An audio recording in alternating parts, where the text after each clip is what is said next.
Nous allons aborder dans ce webinaire la manière d'optimiser ces achats spot, c'est-à-dire ce qu'on appelle parfois les achats de classe C, les achats sauvages. L'idée étant en fait de trouver des solutions pour optimiser à la fois vos process et les coûts d'achat de ces achats de faible montant non récurrents. Alors, on monte un peu crescendo dans la difficulté d'implémentation, puisqu'une carte bancaire signifie d'abord de signer donc un contrat avec une banque, de déployer des cartes et ensuite de les gérer individuellement pour faire en sorte qu'il n'y ait pas d'abus. Donc, en termes de typologie de carte, on a ce qu'on appelle la carte achat, on appelle aussi ça la P-card, la Purchasing Card, qui est généralement une carte physique qui va être donnée à un service. Il ne faut pas la confondre avec une carte bancaire pour les notes de frais. Là, on est sur une carte d'achat généralement pour un service complet ou une filiale, qui va permettre de faire des achats généralement stratégiques auprès de divers fournisseurs qui sont équipés d'un module de paiement par carte bancaire. Vous avez ensuite la carte logée, où là, généralement, on est plus sur une carte virtuelle, donc un numéro de carte, une date et un code de validation, où là, ça va permettre de centraliser certaines typologies d'achat auprès d'un fournisseur unique. Donc, nous, on l'utilise beaucoup, par exemple, sur des catalogueurs sur lesquels il y a des comptoirs, ce qui permet à l'ensemble des techniciens d'aller au comptoir et de récupérer leurs produits en impactant directement la carte achat. Vous pouvez l'utiliser également pour les agences de voyage, qui va impacter sur une ou plusieurs cartes logées les achats de chacun de vos collaborateurs. Et enfin, vous avez maintenant de plus en plus démocratisé ce qu'on appelle les cartes à usage unique. C'est-à-dire que la banque va vous émettre un numéro de carte pour un montant et un fournisseur que vous avez défini préalablement, donc sur lesquels il y a eu un circuit de validation, et qui sera valable uniquement pour une commande et sans être donc valable pour de nouvelles commandes derrière. Transaction unique. Donc, les bénéfices d'une carte bancaire, ça va être d'abord plutôt adapté aux achats catalogues et sur Internet. C'est-à-dire que c'est la première cible de ces typologies de cartes. L'intérêt, c'est la rapidité d'exécution. On est sur des petits achats généralement. On veut l'acheter dans l'heure. On va pouvoir réserver un hôtel, on va pouvoir réserver une salle de formation, etc. Sans avoir à créer de nouveaux fournisseurs, sans avoir à avoir des circuits de validation trop importants pour quelques dizaines ou centaines d'euros. Ensuite, le gros intérêt, c'est que sur une carte bancaire, la facturation est envoyée de manière digitalisée auprès de votre entreprise. Alors, soit vous êtes sur une carte logée et donc le prestataire vous mettra sur une seule facture toutes les lignes de commande, soit vous êtes sur une carte bancaire, on va dire un peu plus classique, et là, vous aurez, on le verra tout à l'heure, une charge un peu plus administrative de gestion des notes de frais, des facturettes, qui va se traiter comme des notes de frais classiques. Donc, ça facilite beaucoup, par contre, la collecte au comptoir, bien entendu avec des restrictions et des circuits de validation des budgets. Mais ça accélère réellement la productivité des techniciens qui n'ont pas à faire des demandes auprès du siège pour aller acheter un joint à quelques centimes, qui vont se rendre au comptoir, ils récupèrent, ils s'en vont et ils peuvent gagner facilement quelques heures de productivité. Les frais sont réduits sur les cartes bancaires. On est de l'ordre de 0,2 à 1%, plus des frais d'abonnement. Suivant l'organisation, enfin le contrat que vous signez, vous pouvez même ne pas avoir de coûts et à ce moment-là, vous pouvez même récupérer des rétrocessions. Ces rétrocessions ne viennent pas de n'importe où, ça veut dire que c'est votre fournisseur qui paye ses frais et vous en récupérez une partie. Ce qui signifie donc que le fournisseur potentiellement peut vous augmenter aussi certaines prestations pour impacter ce que rajoute la banque aux frais de transaction. Donc à peu près du même ordre, de 0,2 à 1%, plus les frais d'équipement. L'autre intérêt d'une carte bancaire, c'est que vous pouvez négocier avec votre banque un délai de paiement jusqu'à 60 jours, parfois même 90 jours.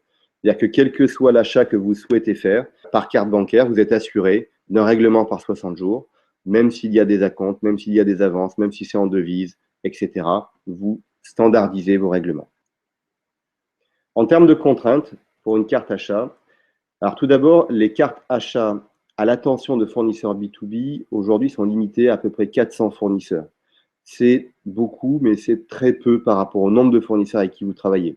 Regardez votre base fournisseur, vous avez certainement plusieurs milliers de fournisseurs avec qui vous travaillez régulièrement. Aujourd'hui, sur toute la France, vous avez seulement 400 fournisseurs B2B qui sont équipés de terminaux pour être payés par carte bancaire. Donc déjà, ça limite l'usage à ce niveau-là. Le coût d'équipement est élevé pour les fournisseurs, d'où la raison que peu de fournisseurs sont équipés de telles solutions. Et puis pour vous, en tant qu'achat, la plupart de ces cartes achats signifient que vous allez contrôler les dépenses après coup. La dépense se fera a priori, et vous recevez les factures, vous validez. S'il y a une erreur, vous pourrez difficilement revenir en arrière. Il va falloir s'arranger avec le client interne pour lui expliquer la politique achat. L'autre point de difficulté sur les cartes achats, c'est les entrées-sorties de personnel qui détiennent des cartes, ce qui signifie que vous avez des cartes dans la nature, il va falloir les contrôler. Et c'est plus difficile de contrôler une carte bancaire qui mesure quelques centimètres carrés qu'un véhicule que vous octroyez à un collaborateur. Donc, ça signifie quand même avoir quelqu'un derrière qui pilote ces cartes bancaires pour pas qu'il y ait de déviance. Et puis, parce qu'une carte bancaire, ça a aussi une date de fin de validité, donc il faut gérer les renouvellements de cartes. La plupart des cartes aujourd'hui ne permettent pas ou pas assez de restreindre les typologies d'achat. Alors, c'est moins le cas aux États-Unis où ils peuvent restreindre beaucoup plus les produits achetables par carte bancaire ou non. En France, ce n'est pas encore le cas. C'est-à-dire qu'on va pouvoir acheter aussi bien de l'alcool que des joints le même jour, limite dans la même entreprise. Et ensuite, vous avez, notamment pour la carte achat, la Picarde, toujours cette notion de note de frais, de gestion similaire à une note de frais. Vous avez des factures à soumettre en même temps que le rapport de la carte bancaire. Et enfin, les cartographies achats, c'est-à-dire la décomposition de tous les achats qui ont été effectués sur une carte bancaire, ne sont pas forcément précises. Vous avez, on va dire maintenant, des cartes qu'on appelle de niveau 3 qui permettent d'avoir beaucoup plus de visibilité sur les achats, mais vous allez toujours avoir quelques difficultés à le raccrocher à votre cartographie, à votre classification achat interne. Alors nous, dans le module Picard de Sourcing Force, on a développé un module qui vous permet en fait de passer par l'outil et d'acheter tous les services que vous souhaitez par carte bancaire. C'est-à-dire qu'on a intégré 100% des fournisseurs européens, donc pour l'instant uniquement payés en euros, par carte bancaire à partir de la solution achat.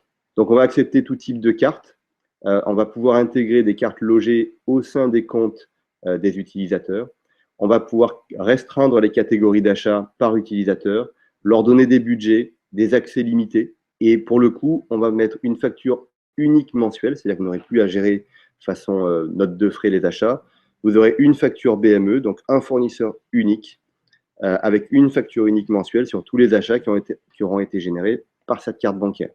La solution Sourcing Force aujourd'hui permet à la fois aux salariés, mais aussi aux fournisseurs, d'adapter leur processus en fonction de leurs besoins et permettre notamment, nous, aujourd'hui, en gain de temps, toute la partie approbation, donc circuit de validation, où aujourd'hui, 70% des validations qui passent par notre outil sont faites soit via l'application, soit directement par email, sans avoir à se reconnecter sur la plateforme.